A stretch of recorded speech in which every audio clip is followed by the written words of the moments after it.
From there, we go to the big Sgt Slaughter versus Ultimate Warrior match. Ultimate Warrior came in as the champion. Of course, he won the title at WrestleMania by beating Hulk Hogan, and Warrior was trying to take one up for the troops. He had the red, white, and blue face paint worked into the Ultimate Warrior mask. He was wearing red, white, and blue tassels. He had red, white, and blue on his tights, and he was going up against the Iraqi sympathizer Sgt Slaughter. Before this match, the Macho Man was really trying to get to the Ultimate Warrior. He was really trying to make Ultimate Warrior grant him a title shot, and he even went to the lengths of sending the Queen, Sensational Sherry, over to the Ultimate Warrior, trying to verbally seduce him, almost to the point of giving him a kiss, and then for some reason in front of everybody, trying to give him a BJ right up there on the stage with Mean Gene.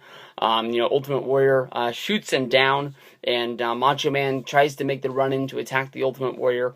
How they normally have the stage set up right where they have the guys come out. For some reason, the Macho Man Randy Savage does his run-in like he's coming in from the opposing locker room of a TNA Impact set back in the day, where he comes from the far side of the arena.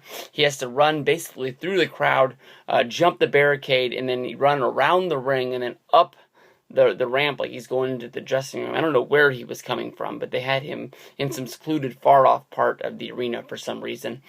He finally runs up to the stage. By this time, it's just Sherry and Mean Gene. The Warrior had split, and he was a smart man. Once the match starts, basically the Warrior is able to chase off General Adnan and the other crony's name, I forgot it. One was the Iron Sheik, and one was, Colonel Mustafa. That was the other guy's name.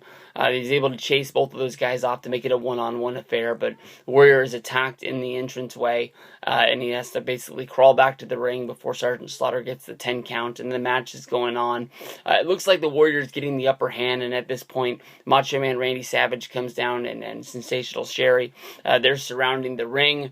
There's a point in the match when basically Warrior gets cracked over the head with the scepter that the $1 Million Man gave Macho Man Randy Savage, and that's enough to give Sgt Slaughter the victory in this one. When I was a kid, we used to have what was called Scramble Vision, before digital became the form of cable, and that's how I watched the show.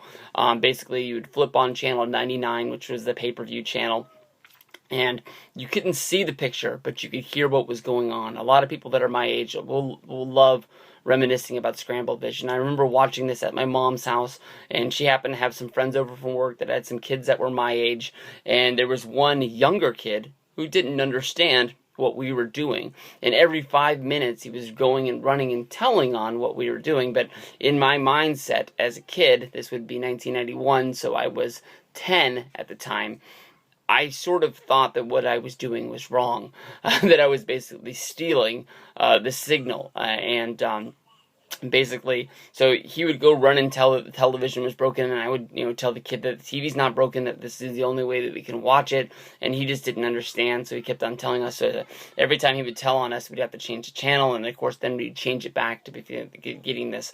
But I remember when I heard that Sgt Slaughter was awarded the championship, I really thought that they had made a mistake, that we had heard it wrong. I thought maybe we were watching the wrong show. I was making up any excuse in the world, because the Ultimate Warrior wasn't my favorite wrestler, but he was the champion.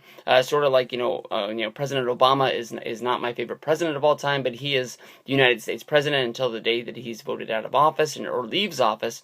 He's my president, and I stand behind that guy. But I just couldn't believe that the Ultimate Warrior was not the champion anymore, and that the heel Sgt Slaughter, with the Iraqi boots that Sgt Slaughter had, or that who was that guy from Saudi Arabia, whatever that guy's name was, but he'd given him the boots, and he was able to cheat and become the champion. Leaving that